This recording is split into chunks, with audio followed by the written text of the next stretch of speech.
The member for Newcastle. Thank you, Mr Speaker. And my question is to the Prime Minister. Family Support Newcastle provides support to children and women facing domestic violence. The organisation has been trying to switch to the NBN since May, often losing services for days and indeed weeks at a time. Doesn't Family Support Newcastle deserve something more than the Prime Minister's second-rate NBN? Yeah. The Minister for Urban Infrastructure. Well, I do thank the member for her question. If Labor was still in government now, anybody who thinks that the NBN would have been delivered in accordance with the sort of promises that were being made by Kevin Rudd and Julia Gillard would be deeply, deeply naive. Deeply, deeply naive. Mr Speaker, let me just remind you of some of the things that were going on when Labor left office. We had a situation where the NBN defined premises as being passed where cable had been laid in the street. We had a situation where the NBN were continually changing the goalposts in terms of the definition of when premises had been passed. What you have seen under this government is if you've seen a commitment to delivery and to getting the rollout done, now 6.5 million premises around the country able to connect. And it's also very interesting to go back and look at what's called Service Class 0, which is premises contained in areas planned to be serviced by fibre but not yet serviceable.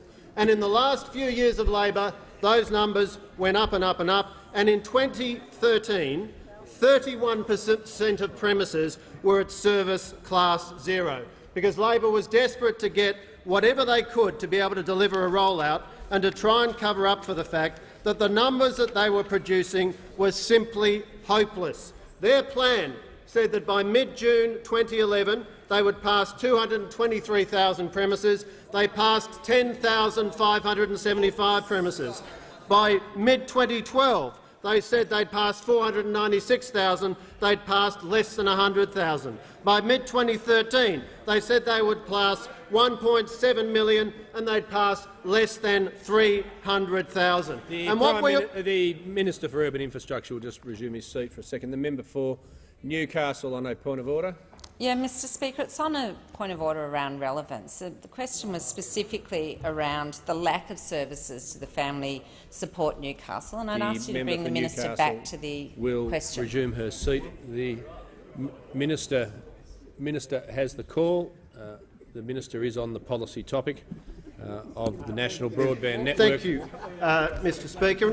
One of the reasons that you know that Labor would never have delivered on their sweeping claims is the consistent record of misleading commentary from the Shadow Minister and from the Leader of the Opposition.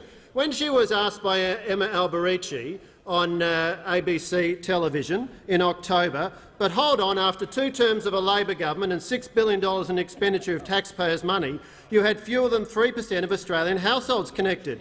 So how could you be so sure you were on track when you have that slow pace of advancement? Her answer was, well, this was a rollout that was not only complex but was in fact nation-building. That didn't convince Emma Alberici because it wasn't an answer. She claimed that somehow they were addressing the digital divide, and the reality was that Labor could not deliver the NBN. Labor's NBN delivery record was hopeless. We are getting on with rolling out the NBN. Thank you, Mr Speaker. My question is to the Prime Minister. The Prime Minister promised every Australian would have access to the NBN by 2016. He also promised he would deliver it for $29.5 billion. When will every Australian have access to the NBN like the Prime Minister promised, and what will it cost? The Prime Minister has the call. Mr Speaker, the Labor Party keeps on wanting to verbal me on this. Let me read to you what was said in our policy document. Our goal is for every household and business to have access to broadband with a download data rate of between 25 and 100 megabits per second by late 2016. The timetable for the completion of the NBN in our policy was stated at page 7, I recall, as 2019. So the proposition that it was our policy and our promise to complete the NBN by 2016 is simply not consistent with the policy document that we produced. Honourable members know that, and they also know that when we got into government, we discovered the full extent of the train wreck Labor had created, and we have been sorting it out. And I might just add to an answer. I'll ask the minister to add to his earlier answer about the electorate of Newcastle. Well, I do thank the Prime Minister for the opportunity to add further to the answer I gave earlier about services in the electorate of Newcastle, and it's relevant to the broad question of NBN around Australia, because the member asked earlier very passionately about broadband services in Newcastle. It would be interesting to know, wouldn't it, how many services were active in the electorate of Newcastle when Labor left office in 2013. What was that number? Was that 1,000? 10,000. Was it? No. 30,000. Was it 900. Was it 100? 900. No. Was it 10? No, it was actually 6. 6. There were 6 services in operation in the electorate of Newcastle when this hopeless rabble left office, and they presumed to lecture us about NBN delivery. Broad, big promises, sweeping promises, but there were 6 people in the electorate of Newcastle able to get a service on the 9th of September 2013. I'll tell you something else. Not one of them was on fixed broadband. It was all satellite. 6 people. 6 people. And this mob thinks that the Australian people are going to be sufficiently credulous as to trust them to deliver an NBN rollout. You must think they are complete mugs, and I'll tell you what, the Australian people are not complete mugs. They know your track record was hopeless.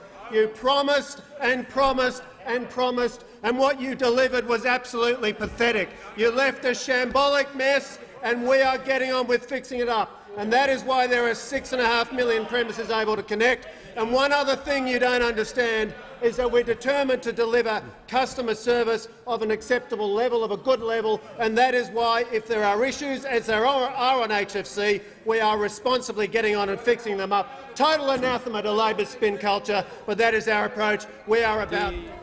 The member for Greenlow. Thanks. My question is to the Prime Minister. The member for Warringah once famously ordered the now Prime Minister to demolish the NBN.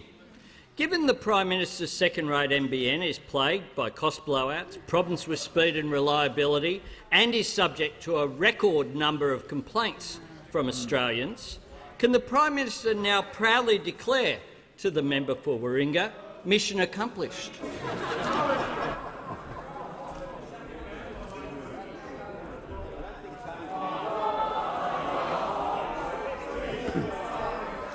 The Minister for Urban Infrastructure. It is worth reminding the House that carriage of the NBN in the disastrous final days of the Rudd government, the downfall phase of the Rudd government, briefly passed from the land of Conrovia to the land of Albonia. And the record that the Shadow Minister has to offer when it comes to NBN is atrocious. It's a very clear comparison. We're delivering, we're getting on with the job, we're on track to getting this done by 2020. This lot has a hopeless record. You can't